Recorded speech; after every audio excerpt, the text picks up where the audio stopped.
নমস্কাৰ আপোনালোক সকলোকে মই মোৰ ইউটিউব চেনেল এডুকেশ্যন এণ্ড এণ্টাৰটেইনমেণ্টলৈ স্বাগতম জনাইছোঁ। যোৱা জানুৱাৰী মাহত ভাৰত চৰকাৰে অষ্টম দৰমহা আয়োগ গঠন সম্পৰ্কে ঘোষণা কৰাৰ লগে লগে কৰ্মচাৰীৰ দৰমহা কিমান বাঢ়িব বা পেঞ্চন কিমান টকা বাঢ়িব তাক লৈ বিভিন্ন মাধ্যমত যথেষ্ট আলোচনা বিলোচনা হৈ আহিছে। এই সম্পৰ্কে কিছু কথা আলোচনা কৰাৰ অৰ্থে এই ভিডিঅ'টো প্ৰস্তুত কৰাৰ চেষ্টা কৰা হৈছে। ভিডিঅ'টো ভাল লাগিলে এটা লাইক কৰিব আৰু আপুনি যদি মোৰ এই চেনেলটোলৈ নতুনকৈ আহিছে অনুগ্ৰহ কৰি চেনেলটো ছাবস্ক্ৰাইব কৰি থব। দৰমহা আয়োগ গঠন হ'লে কেন্দ্ৰ তথা ৰাজ্যৰ চৰকাৰী কৰ্মচাৰীসকলৰ দৰমহা বৃদ্ধি পায়। মূল্য বৃদ্ধিকে ধৰি বিভিন্ন কাৰকৰ ওপৰত ভিত্তি কৰি প্ৰতি 10 বছৰৰ মূৰে মূৰে চৰকাৰে দৰমহা আয়োগ গঠন কৰি কৰ্মচাৰীসকলৰ দৰমহা বৃদ্ধিৰ ব্যৱস্থা কৰে। সাধাৰণতে এই বৃদ্ধিৰ হাৰ নিৰ্ভৰ কৰে ফিটমেন্ট ফেক্টৰৰ ওপৰত।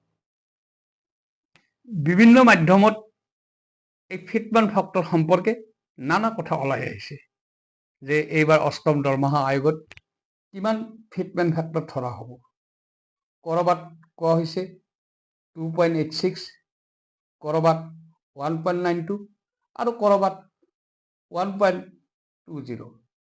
যে নহওক এনেধৰণে চৰকাৰে ফিটমেন্ট ফেক্টৰ নিৰূপণ কৰিলে কিমান টকা দৰমহা বাঢ়িব পাৰে তাৰ এটা আমি আলোচনা কৰিব খুজিছোঁ। প্ৰথমতে কৰ্মচাৰীসকলৰ ফিটমেন্ট ফেক্টৰ 2.86 হ'লে কিমান টকা দৰমহা বাঢ়িব পাৰে। সাধাৰণতে সম্প্ৰতি কৰ্মচাৰীসকলে 2.86 ফিটমেন্ট ফেক্টৰ দাবী কৰি আহিছে, কিন্তু চৰকাৰে এই দাবী মানি ল'বনে নলয় এইটো এটা বেলেগ ধৰণৰ কথা। কাৰণ যদি চৰকাৰে এইটো দাবী মানি লয় তেতিয়াহ'লে দৰমহাৰ যিটো বৃদ্ধিৰ হাৰ এইটো শতকৰা হিচাপত বহুত বেছি বাঢ়ি যাব। আমি যদি যোৱা যিটো বৃদ্ধিৰ হাৰ আমি যদি চাব যাওঁ তেতিয়া দেখা যায় যে এই তালিকাখন যদি আমি চাওঁ তেতিয়া দেখা যায় যে দ্বিতীয় পে কমিশ্যনত যে বৃদ্ধিৰ হাৰ আছিল এইটো আছিল 14.2%, আনহাতে ষষ্ঠ পে কমিশ্যনত আটাইতকৈ বেছি আছিলে 54% আছিলে, আৰু যিটো সপ্তম পে কমিশ্যন যিটো হৈছিল তাত কিন্তু এই হাৰটো আকৌ কমি গৈছিল। এইবাৰ যদি চৰকাৰে 2.86 এইটো ফিটমেন্ট ফেক্টৰ হিচাপে মানি লয় তেতিয়াহ'লে এই বৃদ্ধিৰ যিটো হাৰ এই বৃদ্ধিৰ হাৰটো প্ৰায় 80 ঘৰ চুব পাৰে। গতিকে এই আলোচনাৰ পৰা দেখা যায় যে এইটো চৰকাৰে মানি লোৱাটো হয়তো সম্ভৱ নহয় হয়তো, কিন্তু এইটো যদিও মানি নলয় ইপিনে বিভিন্ন কথা আলোচনা ওলাইছে ইয়াৰ পিছতো 1.92 বা 1.2 হয়তো চৰকাৰে 1.92 এই যিটো ফিটমেন্ট ফেক্টৰ এই ফেক্টৰটো মানি ল'ব পাৰে। আহক আমি তলত আমি তিনিওটাৰে তিনিখন তালিকা আমি প্ৰস্তুত কৰি আপোনালোকক কিছু কথা জনাব বিচাৰিছোঁ। ইয়াত চাওক, এইখন হৈছে আপোনাৰ 2.86 ফিটমেন্ট ফেক্টৰ 2.86 হয় তেতিয়াহ'লে পে মেট্ৰিক্স লেভেল 1ৰ কৰ্মচাৰী এজনৰ বৰ্তমান তেখেতৰ দৰমহা হৈ আছে 18,000 টকা মিনিমাম, আৰু এইটো একেকোবে গৈ পাবগৈ 51,480 টকা। প্ৰেমেট্ৰিক লেভেল 1ত যিসকল কৰ্মচাৰী আছে সেইসকল সাধাৰণতে পিয়ন, চকীদাৰ বা এনেকুৱা ধৰণৰ যিবোৰ কৰ্মচাৰী আছে এইসকল কৰ্মচাৰীৰ বৰ্তমান কিন্তু নিম্নতম দৰমহাটো 18,000 হৈ আছে, এইটো 7 পে কমিশ্যনত। আৰু এইটো যদি 2.86 এইবাৰ যদি ফিটমেন্ট ফেক্টৰ ধৰা হয় অষ্টম পে কমিশ্যনত দৰমহাটো 51,480 টকালৈ বাঢ়িব। তেনেকৈ লেভেল 2, লেভেল 3 এনেকৈ এইটো বাঢ়ি বাঢ়ি গৈ আৰু একেবাৰে শেষৰ যিটো লেভেল আছে 18 লেভেল, সেই 18 লেভেলটোত আপোনালোকে চাব এই 18 লেভেলটোত য'ত এইটো 2,50,000 টকা দৰমহা আছে বা আছিল সপ্তম পে কমিশ্যনত, সেইটো একেকোবে বাঢ়ি গৈ 7,15,000 টকালৈ বৃদ্ধি পাব। এইটো কেতিয়া বৃদ্ধি পাব? যেতিয়া 2.86 যেতিয়া ফিটমেন্ট ফেক্টৰ ধৰা হ'ব।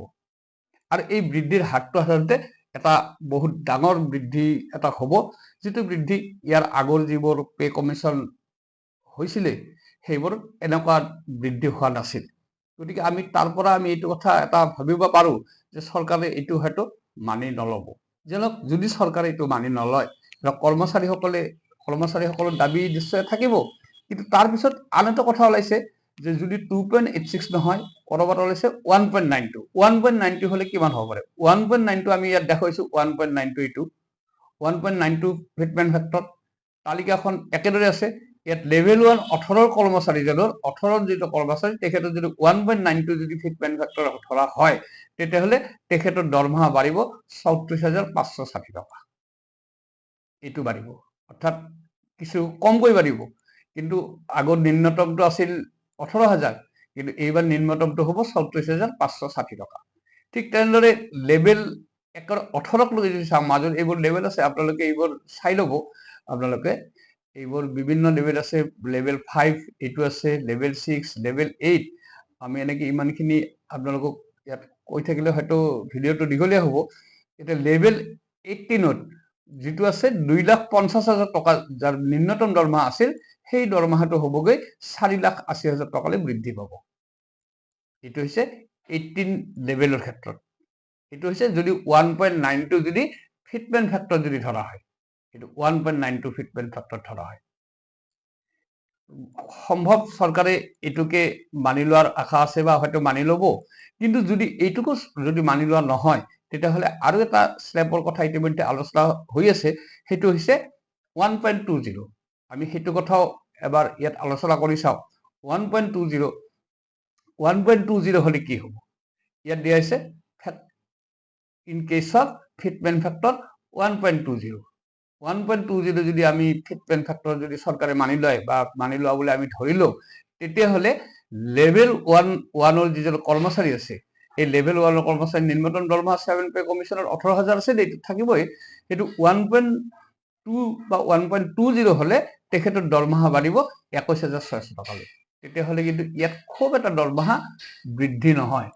আমি যদি চাইছোঁ বা হিচাপ কৰি যদি আপোনালোকে যদি তালিকা 3খনলৈ মন কৰে, তেতিয়া দেখিব ইয়াত খুব এটা দৰমহা এটা বৃদ্ধি নহয়।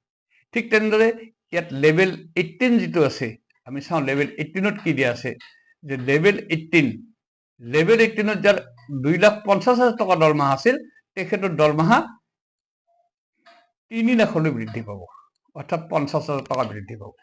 তাৰমানে ইয়াৰ পৰা এইটো কথা বুজা গৈছে যে আমি যদি 3খন চাৰ্ট বা 3টা ফিটমেন্ট ফেক্টৰৰ কথা যদি আমি আলোচনা কৰোঁ, তেতিয়া দেখা যায় যে 2.86 যদি হিচাপত যদি ফিটমেন্ট ফেক্টৰ ধৰা হয়, তেতিয়া দৰমহাৰ যিটো বৃদ্ধিৰ হাৰ, এই বৃদ্ধিৰ হাৰটো যথেষ্ট পৰিমাণে বৃদ্ধি পাব। আনহাতে 1.92 যদি ধৰা হয়, তেতিয়াহ'লে সেইটো এটা মিডিয়ামভাৱে বৃদ্ধি পাব। আৰু 1.20 যদি ধৰা হয়, সেইটো একেবাৰে কম পৰিমাণে বৃদ্ধি হ'ব। গতিকে ইয়াত কৰ্মচাৰীসকলে 2.86কে দাবী কৰি আহিছে, কিন্তু চৰকাৰে 2.86 মানি ল'ব নে নলয়, সেইটো কথা আছে আকৌ। কিন্তু সেইটো মানি নল'লেও হয়তো চৰকাৰে 1.92 এইটো ফিটমেন্ট ফেক্টৰ চৰকাৰে হয়তো গ্ৰহণ কৰিব পাৰে। আৰু যদি গ্ৰহণ কৰে, তেতিয়াহ'লে হয়তো আমি তলত যিখন আমি চাৰ্ট দেখুৱাইছোঁ, এই চাৰ্টখন মতে হয়তো কৰ্মচাৰীৰ দৰমহা ওইটো হৈছে 1.92, তেতিয়াহ'লে এজন কৰ্মচাৰীৰ ন্যূনতম দৰমহা 34,560 টকা এইটো হ'ব পাৰে। ঠিক তেনেধৰণে বাকী লেভেল 2 বা লেভেল 3 এনেদৰে বাঢ়িব। ঠিক তেনেধৰণে এইটোত পেঞ্চনৰ যিটো পৰিমাণ, এই পেঞ্চনৰ পৰিমাণটো ইয়াত বাঢ়ি যাব। যে নহওক, চৰকাৰে কেনেধৰণৰ ব্যৱস্থা লয়, কিমান ফিটমেন্ট ফেক্টৰ তেওঁলোকে নিৰূপণ কৰে, সেইটো চৰকাৰে কৰিব। কিন্তু যে নহওক, ফিটমেন্ট ফেক্টৰ যিয়ে নধৰক, এটা কথা নিশ্চিত যে অষ্টম দৰমহা আয়োগত কৰ্মচাৰীসকলৰ দৰমহা কিছু পৰিমাণে হ'লেও বৃদ্ধি পাব। আজি যদি আমি বিশেষ আলোচনা নকৰোঁ, ইয়াৰ পিছত আমি অষ্টম দৰমহা আয়োগ সম্পৰ্কত আলোচনা কৰিবলৈ চেষ্টা কৰিম। আপোনালোকে অনুগ্ৰহ কৰি চেনেলটো চাই থাকিব, চেনেলটো ছাবস্ক্ৰাইব কৰিব। ধন্যবাদ।